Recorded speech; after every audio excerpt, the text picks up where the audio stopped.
Good morning, folks, and welcome to this episode of Michael's Backyard Marina. Behind me here, I have a 1996, looks like a 96 Crownline that we're going to winterize.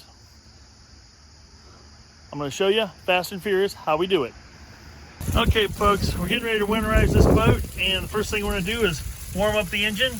As you can see, we got the muffs on. Never start your motor without the muffs, not even for 10 seconds. Don't do it.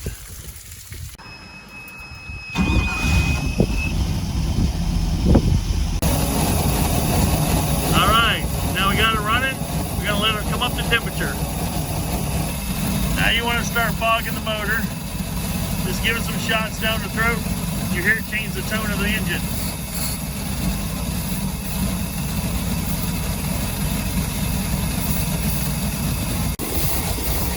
After you do that for about a minute, then you're going to spray it heavy and just kill the motor. Hit it hard.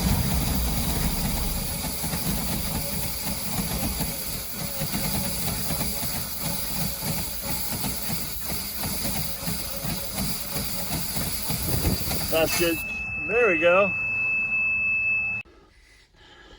Okay, folks, I'm trying to get a winterizing video for your boat here done with a minimal amount of painstakingly showing you how to take things apart and put them back together. Because if you don't know how to take a few of these things apart and put them back together, I suggest you have somebody else do your winterization or watch some other videos maybe to give you a little more insight and maybe a little different education on it. So on this particular Mercruiser 5.7 liter, what we did here to winterize the engine, because basically winterization of the engine, bottom line is you got to get the water out of the block. Once you get the water out of the block, then you can and get antifreeze in the block. Your block is saved from freezing and cracking the engine block and destroying your motor. The biggest thing is removing the plugs. There is a plug on either side of the motor. I'll show you a little picture of it.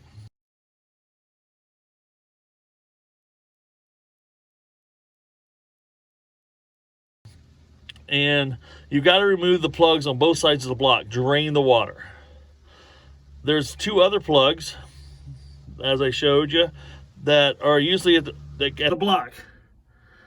There's another drain plug that is right here on the bottom of that hose.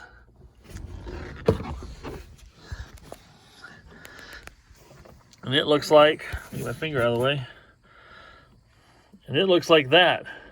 There's one of these on each side, port and starboard. Pull the drain plug out of each side, drain all the water out of the block. Once you get the water drained out of the block, you're going to go back to these two hoses here, and primarily this one, and you're gonna take your antifreeze that you bought for winterizing your boat, and you're gonna pour antifreeze down there until you see fluid coming out of that drain hole right there. Pink fluid, or whatever your antifreeze color is, you should see it coming out of there. And you want to make sure there's a healthy stream of antifreeze coming out of both sides of the block. You have one of those plugs on each side. You've got to have pink antifreeze coming out of there. Once you have that accomplished, you have winterized the block from freezing and cracking and destroying your motor. Once that's all done, then you can reconnect these hoses, reinstall the plugs, put the black plugs in and the block plugs in. So get all four of those plugs back in place. Each engine can be a little different. Look for drain plugs, remove them, drain the fluid. Now, as you can see in here, there's water sitting in the bottom of the boat. The next thing you want to do, because not all the time does water always get out of the boat like it should, you want to shop vac, get a wet dry vac, and suck all that water out of the boat. Don't leave that in the boat all winter. It will freeze. And like in this area here, between two boards that are glassed over, that could freeze, expand, and start cracking things on the interior of your boat you don't want cracked. So I strongly suggest, I always tip my boat back. Now this boat here is a heavy big boat. You can't just pick it up, tip it back, and drain all the water out. My boat, fishing boat, when it's all done, I got all the batteries out, I can tip it up, let it drain out. Then I take paper towels and I wipe it completely dry. This one's going to require a shop vac, obviously. The other thing that I do next is then I change all the spark plugs and make sure you check the gap. Your engine specifications are here. You check the gap on your spark plugs and replace all 8 spark plugs. Now on this particular model, we have this is the outdrive reservoir. So and you'll want to top this off when you're done doing what I'm getting ready to show you. The other thing I do at least once a season is I drain the lower unit. There's a plug right here on the bottom that you'll pull out. Once you pull that plug out, up here you'll pull that plug out right there, and drain all the lower unit lube out. Once that's all drained out, then you'll refill it. Now I talked to you about putting the oil in the lower unit, pumping it back in. Here's what you use. As you can see, this has a little screw off cap. Believe it or not, they sell this at Walmart. It's a pump. They also sell the Quicksilver marine lubricant. The Quicksilver is the stuff recommended for Mercruisers. I use AMSOIL myself, but for demonstration purposes, this pump, you just sit there and pump that back into your lower unit. On this particular model, it took about 1 1/4 quart to top it off. And that was it. Let's talk about the prop.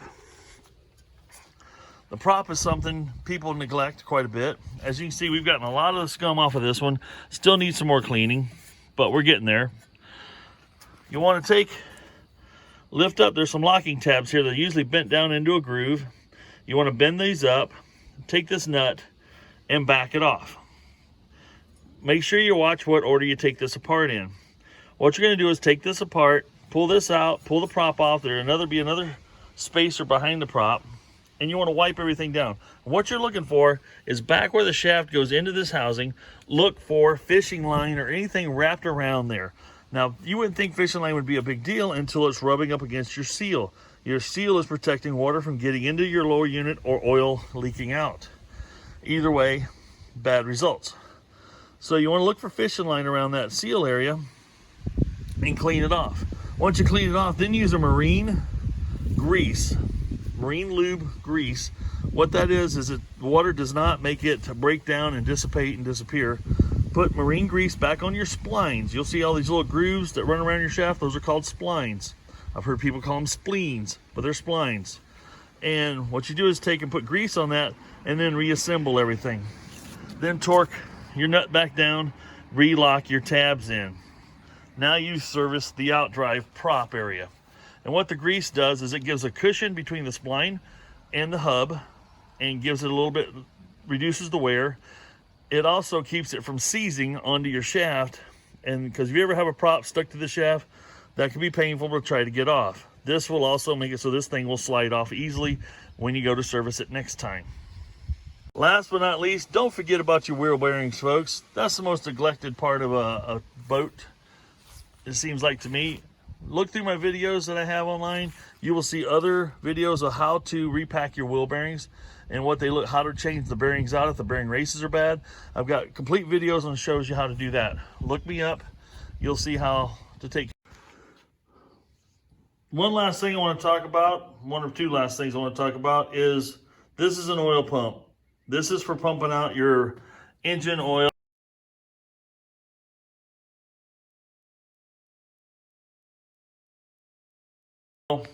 That's one thing you want to do for winterizing your boat. I like to do is I go ahead and I put fresh oil and a fresh oil filter in the fall when I'm getting ready to put it away for the winter.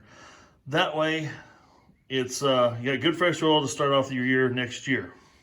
This is just a little transfer pump that has a small enough hose to go down the dipstick hole down to the bottom of your pan and pump it dry. Another little trick that I like to use is I like to use one of these old 5-quart containers to pump from the reservoir or from the engine into here, because this is a nice small hole versus trying to put it into a pan.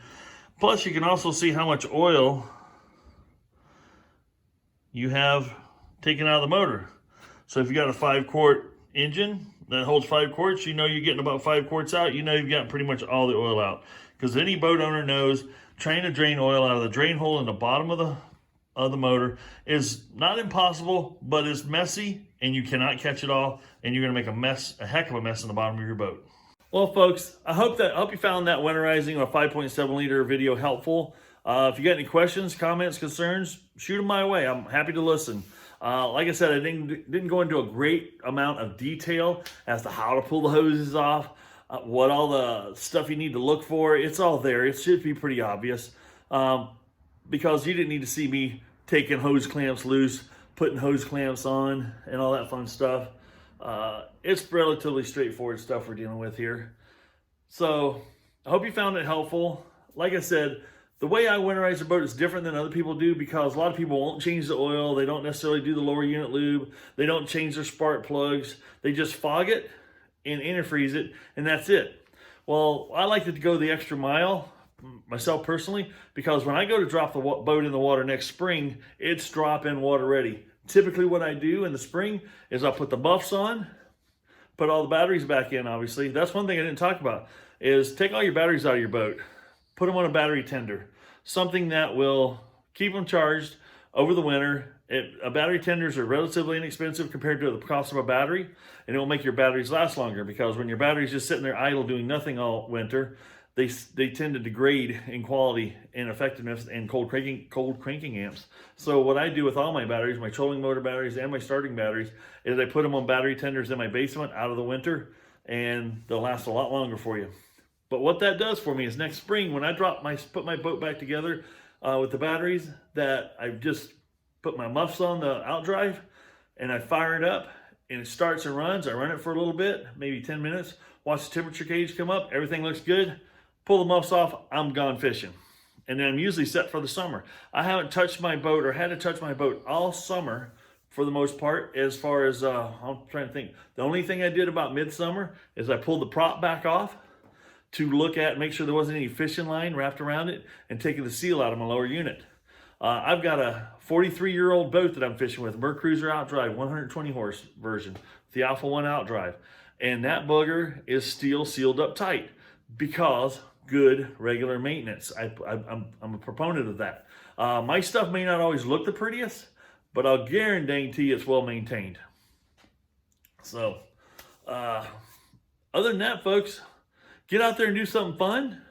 Get that boat ready for next year and start dreaming about fishing, or dreaming about skiing, or dreaming about whatever you do on the water. But prepare. Be prepared.